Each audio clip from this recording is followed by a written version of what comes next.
Hello, welcome to Educationally Speaking. My name is Sarah Davis, and I'm a communications specialist with Oakland Schools and the host of this podcast. The goal of Educationally Speaking is to focus on important topics related to education here in Oakland County, Michigan. So it's pretty safe to say that we all experienced a change in how education is delivered in 2020. Everyone was impacted. Parents and families, teachers, administrators, everyone. The pandemic has left its mark on many industries, and education is no exception. Moving forward, it's likely that certain aspects of education will need to change or adapt. Here to talk with me today about reimagining the future of education is Oakland Schools Superintendent Dr. Wanda Cook-Robinson, Oakland Schools Assistant Superintendent of Educational Services, Dr. Michael Yocum, Tammy Evans, Chief Information Officer and Assistant Superintendent for Shared Services, and Dr. Rich Machesky, Superintendent of the Troy School District. Welcome to all of you. Thanks for having us, Sarah. Thank you so much. No problem. So to say that the 2020-2021 school year has been tough would be the understatement of the century.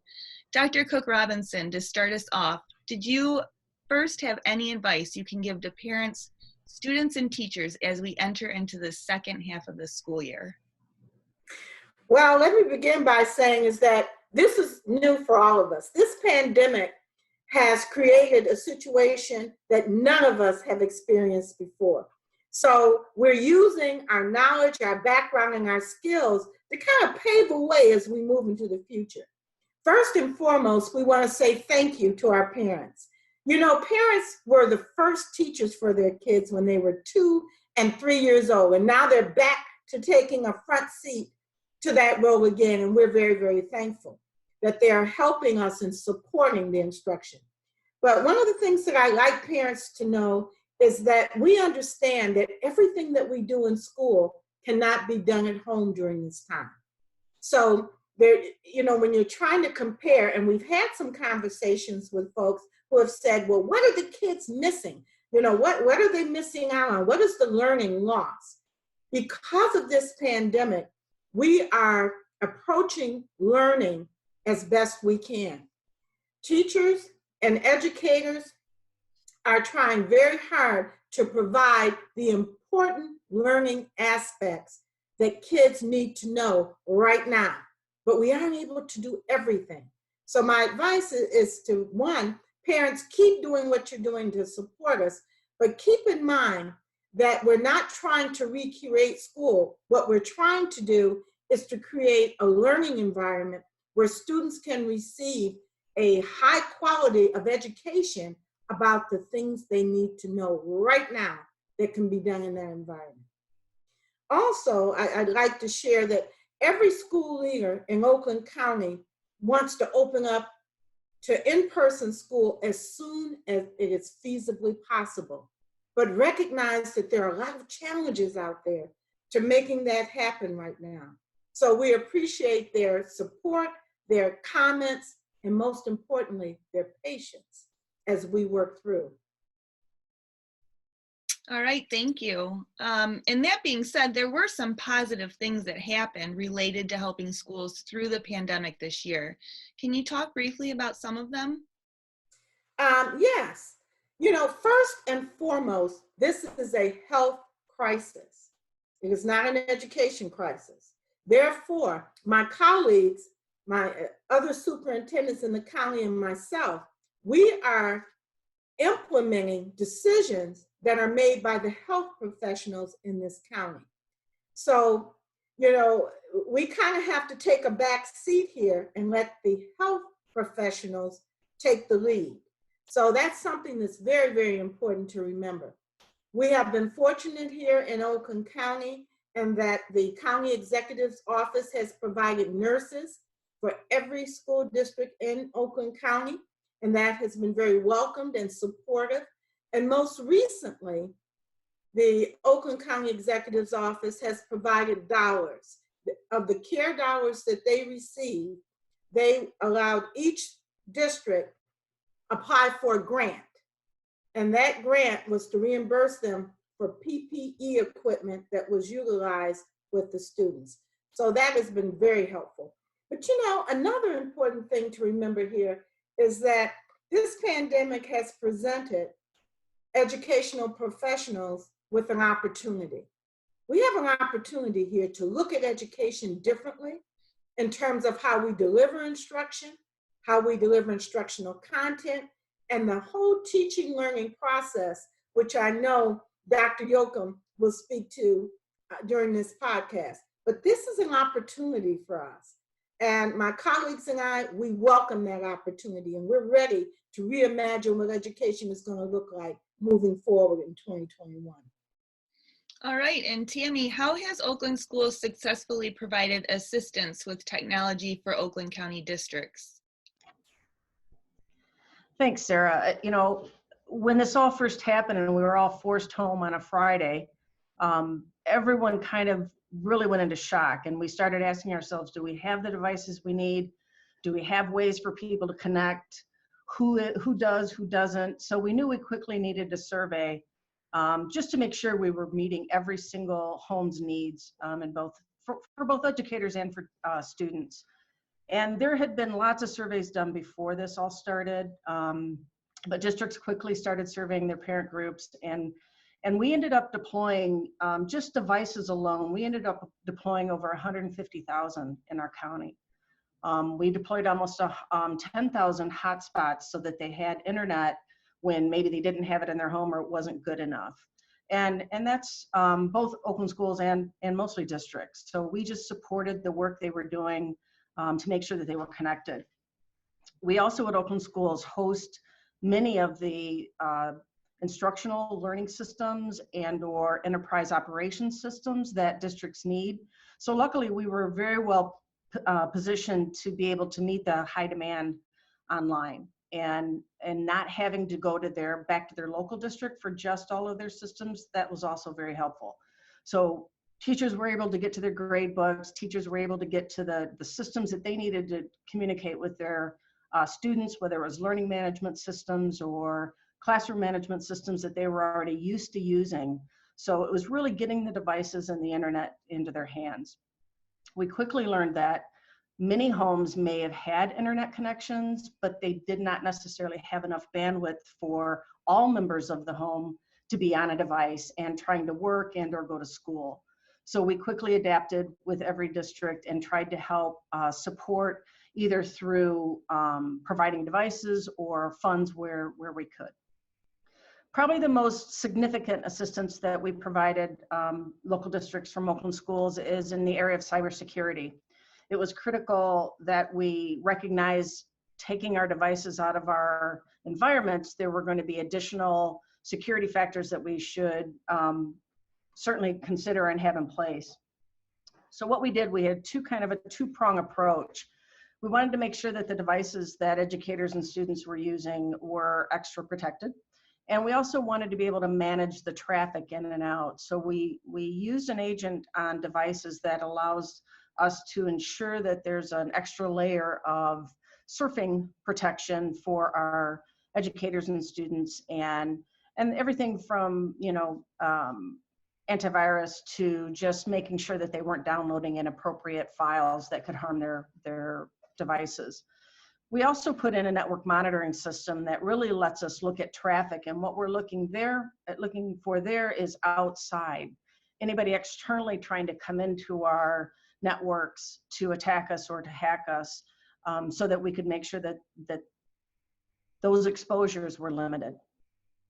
So the investment that Oakland Schools made for cybersecurity was significant this year. Our board's very supportive of that. Our superintendent wanted that as one of our priority initiatives, and we were very successful in rolling those projects out. Excellent.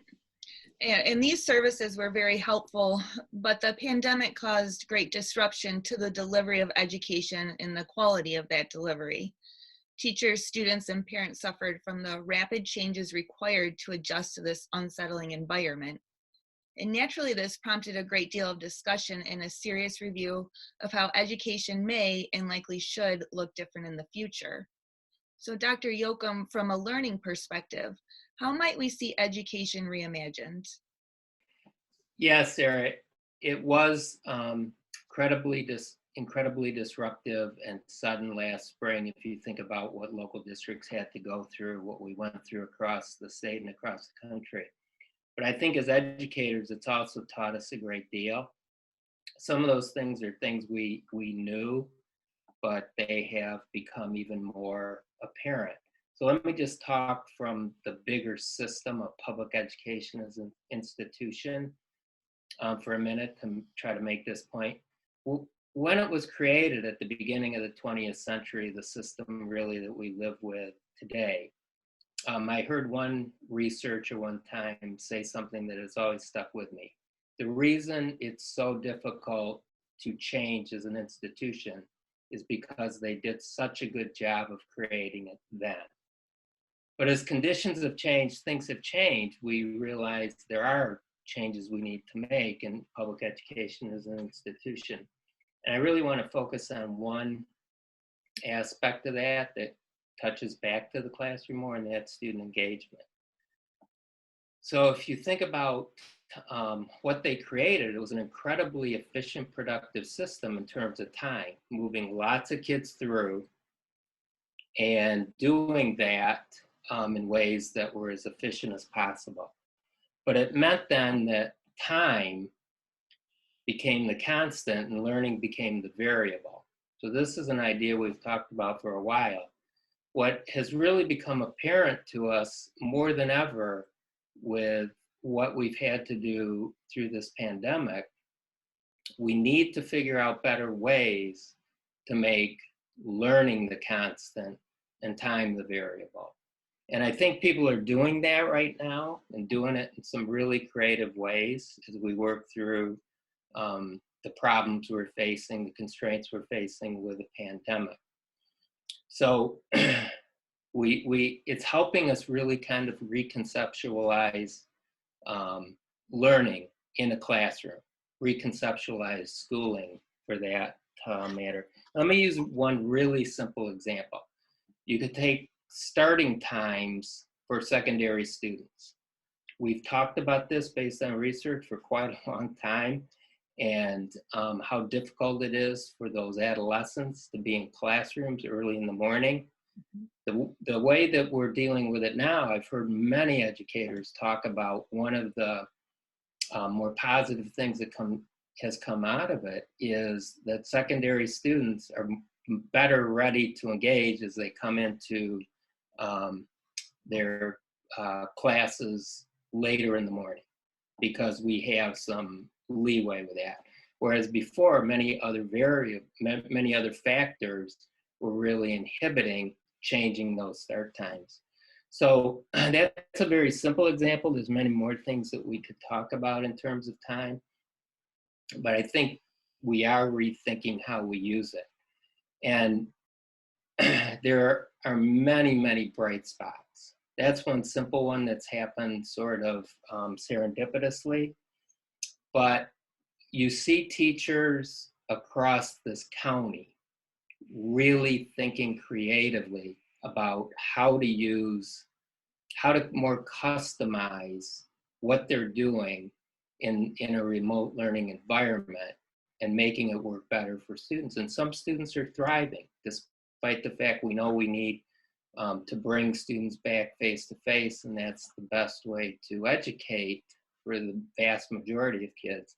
Some thrive because of that.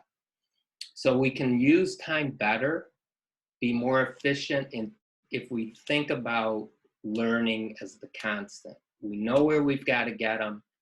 Let's think about how we do that. Ideas have been out there for a while that people are starting to really use, like flipped classrooms, blended learning, and they're seeing it work in this environment. I've seen teachers at our tech campus do some really incredible things with video and with lessons they're doing there. I've seen fine arts teachers who you would think, boy, if there's something difficult to teach in this environment, choir teachers do some just incredibly creative things. So I think we are learning, and I think we're going to get better at thinking about how to utilize time. All right, so learning is the constant. All right, thanks. Tammy, from a technology perspective, how might technology be a catalyst for change? There's some things we've been doing locally that I think are really making a big impact. One of them is that we opened up the Oakland Schools Service Desk for all teachers, all parents, all students to be able to call, just so they had that live voice. We've also adjusted timing, right? As Dr. Yocum was stating, the learning day is almost 24 hours now. So we've really adjusted how we respond to our students and educators and making available technical support in a more real-time manner. That seems to make a huge difference. This time of year, our tickets would normally be about $5,000 a month. Right now, they're about $25,000 a month. So it's been a significant load to carry and try to help them, but it's definitely less than what parents are experiencing trying to help their learners at home. The other thing that's really been impactful for us locally is the Google for Education platform. Most of our districts are on that. In fact, I think all the Oakland County districts are using the Google for Education platform, which has really helped us in the remote environment because it's completely online. They're able to share lessons learned and just have a community in which they can not only talk about best practices in remote environments and how to engage students, but they can also be talking about the same platform. So it's not common that we use the same platforms in lots of different areas in education. So I think this has been a very helpful manner. From a state level, we've been doing a lot of things trying to collaborate, especially ISD to ISD, around how we build connected networks so that we can share in a secure manner across our networks and reach out to our educators at all levels. We've built an online professional learning space called EduPaths that is utilized by almost all educators in Michigan. I think right now we have about 95,000 online opportunities. They can also receive their sketches there, but what it's quickly becoming is a way to share models of teaching remotely. And so it's a resource for our educators to be able to go to. And then there's still things that are coming that we want to prepare for. As Dr. Yocum said, this is, we won't be going back to just classroom environments. We'd already moved to almost 100% digital platforms already, so that no matter where you were, you had access to that content. It's the same whether you're in the classroom buildings or not, whether you're in the school districts or not. So as we go forward, there's things that we really want to be able to do to encourage learning at in any space, in any place. And there's a huge convergence of interest right now across the state from all of our communities, whether we're talking about our municipalities or our local nonprofits or our healthcare systems or our senior living centers, certainly our K-12 and higher ed spaces. There's a real convergence of interest to bring broadband to every home in our state. Right now, we have about a 30 to 32% ratio in every community that is seeing where we do not have the appropriate connectivity for all of our homes. So we're hoping that with some of the federal funds and some of the initiatives coming to us from the stimulus packages for broadband, that we have increased opportunities to get the appropriate kind of connection to all areas.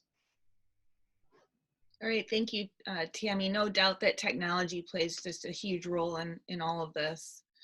And Dr. Cook-Robinson, from a leadership perspective, how do you think we might see education reinvent itself? I think we're doing that every day and as we speak. I would encourage our listeners to just call their local superintendent and have a conversation about the innovative things that are happening in their districts. As when I attend the meeting with the superintendents each Thursday, I get to hear a little snapshot of all of the interesting, innovative things that are happening in the district. We know that one size does not fit all, and we have suburban, urban, and rural environments in Oakland County. So each district might be doing it a little differently just to meet the needs of their students. But it would take hours to tell you a lot of those things that are going on. But I encourage folks to call their local schools or the local districts, someone in the district, and just ask, what are some of the things that we're doing? You have superintendents who are running 2 and 3 systems, not only face-to-face, but a hybrid, and also small learning pods are occurring across the county. And as Mike described, there's a variety of innovative instructional methods that are occurring. You know, we all know as leaders that we're missing an opportunity if we strive to have things go back to the way they were. And that's not what we're doing here in Oakland County. We are forward-looking, we are innovative, and we're trying new things. We're going to remember the lessons that we've learned from distance and remote learning. And we want to make schools the places that students would attend even if they didn't or weren't required to go. So that's what we're striving to do. In this pandemic, we've also noticed that there are inequities across the county and across the state when it comes to supporting quality education for students. I did a presentation just this morning to the State Board of Education discussing the funding needs for our students. The Michigan Department of Education has taken on the conceptual framework of the School Research Finance Collaborative, which outlined what it costs to educate a child in the state of Michigan and what additional funds are needed depending upon the learning characteristics of that child's environment.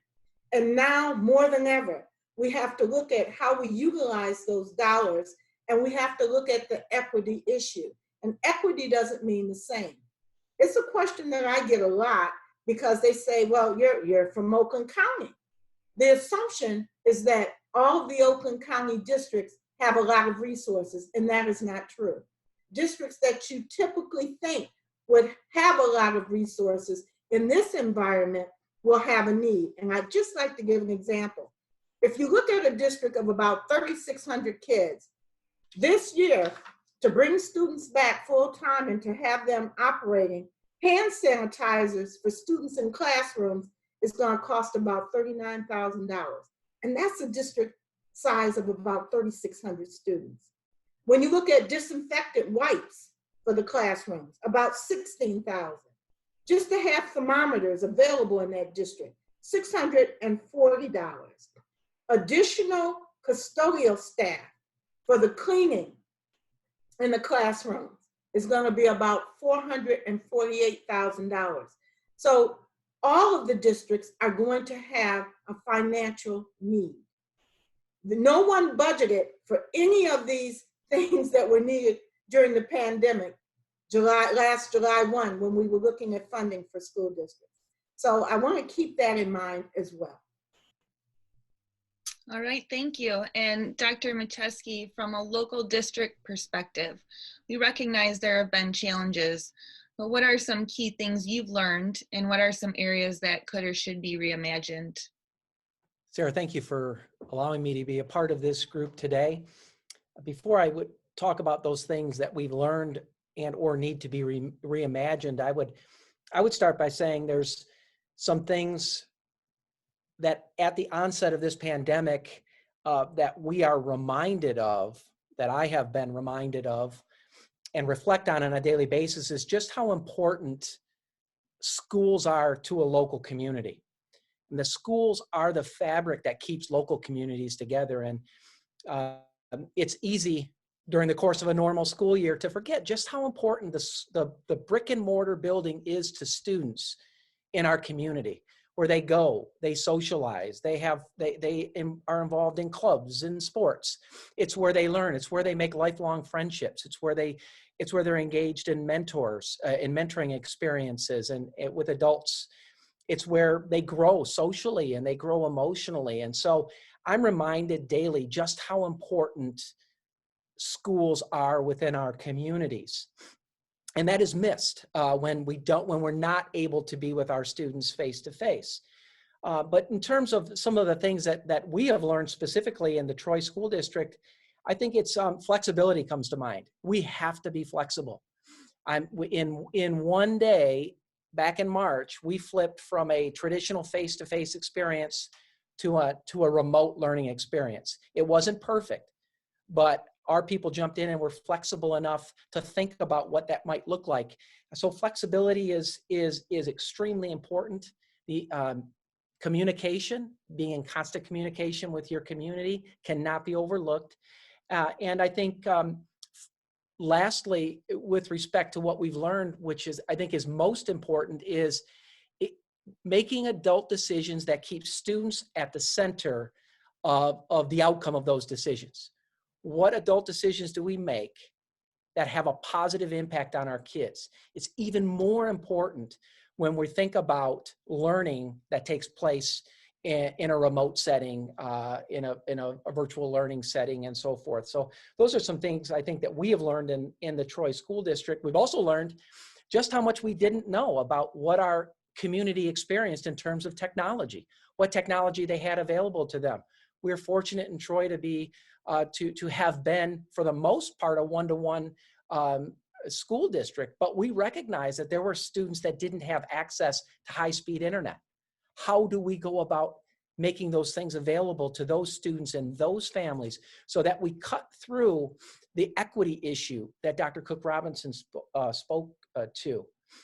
In terms of what we need to continue to reimagine, I think Dr. Yocum did a fabulous job of talking about many of those areas.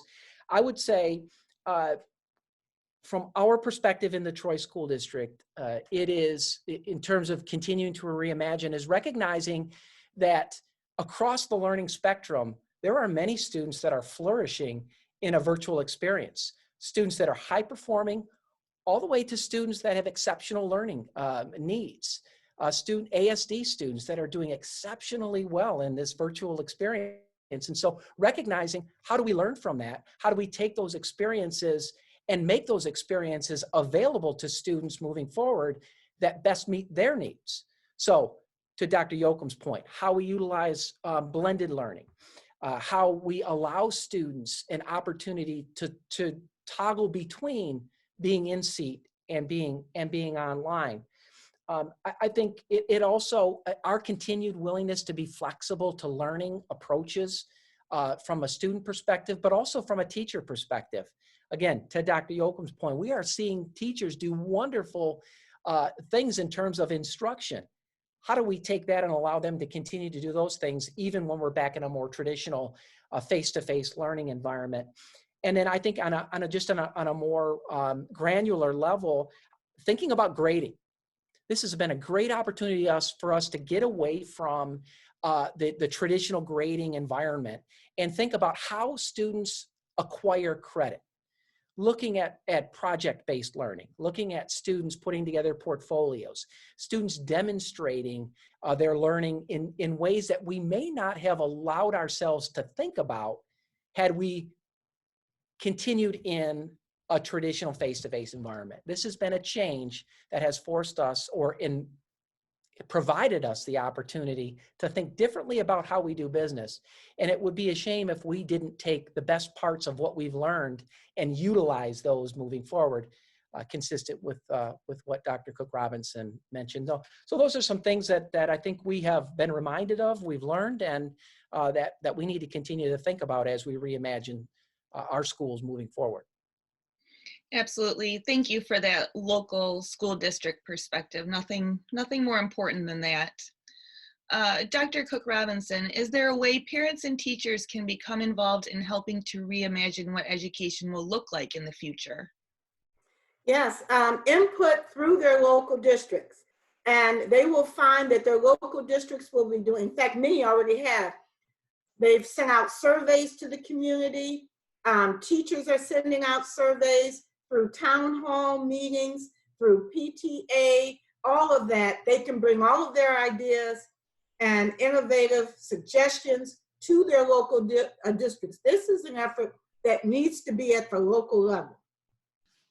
Okay, great. Thanks to each of you for being on the show today and offering your unique perspective on how we can reimagine education in a way that is beneficial for everyone. It's important that as we look to the future, we keep in mind that education, as we know it, is changing.